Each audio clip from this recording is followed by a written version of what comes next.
बुलेटिनची सुरुवात आपण करतोय राज्याच्या मुख्यमंत्र्यांसंदर्भातल्या एका बातमीनं। राज्याचे मुख्यमंत्री देवेंद्र फडणवीस अजूनही मुख्यमंत्र्यांसाठी असलेल्या वर्षा या शासकीय निवासस्थानी राहण्यासाठी गेलेले नाहीयेत।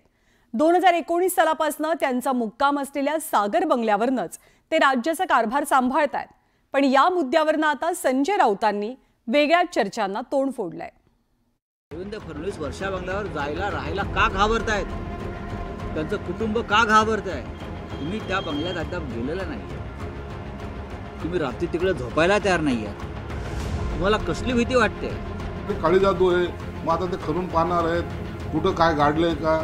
या सगळ्या बकवास गोष्टी फक्त संजय राऊत शिवाय दुसरा या महाराष्ट्रात दुसरा कोणी करू शकत नाही।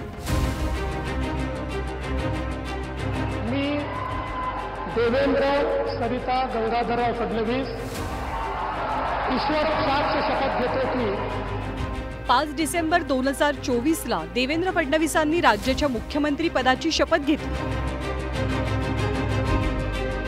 त्याला आता जवळपास 2 महिने लोटले, पण अजूनही त्यांचा मुक्काम राज्याच्या विरोधी पक्षनेत्याच्या बंगल्यावर म्हणजे सागरवरतीच आहे।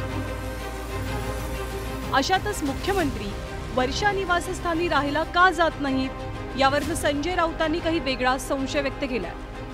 देवेंद्र फडणवीस वर्षा बंगल्यावर जायला राहायला का घाबरतायत? त्यांचं कुटुंब का घाबरतंय? हा एक साधा प्रश्न आहे।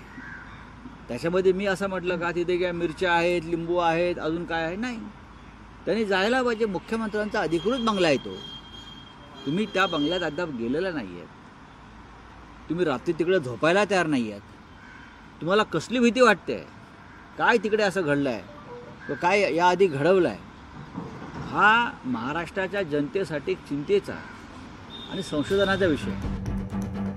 संजय राऊतांनी काळ्या जादू संदर्भातला विषय उकरून काढल्यानं आता भाजप सुद्धा आक्रमक झाली। नितेश राणे यांनी तर थेट मातोश्रीकडे मोर्चा वळवला। ठाकरेंच्या हातून मुख्यमंत्रीपद निसटल्यानं त्यांनीच मातोश्रीवर मंत्रतंत्र सुरू केल्याचा आरोप राणेंनी केला। उद्धव ठाकरे मुख्यमंत्री न मिळाल्यामुळे किती बुवांकडे जायला सुरू केलेलं आहे, किती काळा जादू करायला सुरू केलेलं आहे, ह्याच्याबद्दल थोडी माहिती कधीतरी मग महाराष्ट्राला द्यायला लागेल। तर नितेश राणेंच्या वक्तव्याला जोरदार समर्थन मिळालं ते संजय शिरसाटांकडनं। संजय शिरसाट थेट इतिहासामध्येच डोकावले आणि ठाकरेंनी जेव्हा वर्षा बंगला सोडला तेव्हा काय झालेलं याबद्दल भाष्यही केलं। आम्ही राहायला जाताना काय करतो, त्याला थोडं आमच्या पद्धतीने रिनोव्हेट करतो, त्याला थोडंसं साफसफाई करून घेतो, त्याला कुठं कलर मारतो।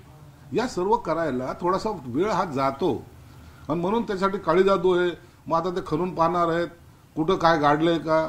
या सगळ्या बकवास गोष्टी फक्त संजय राऊत शिवाय दुसरा या महाराष्ट्रात दुसरा कोणी करू शकत नाही।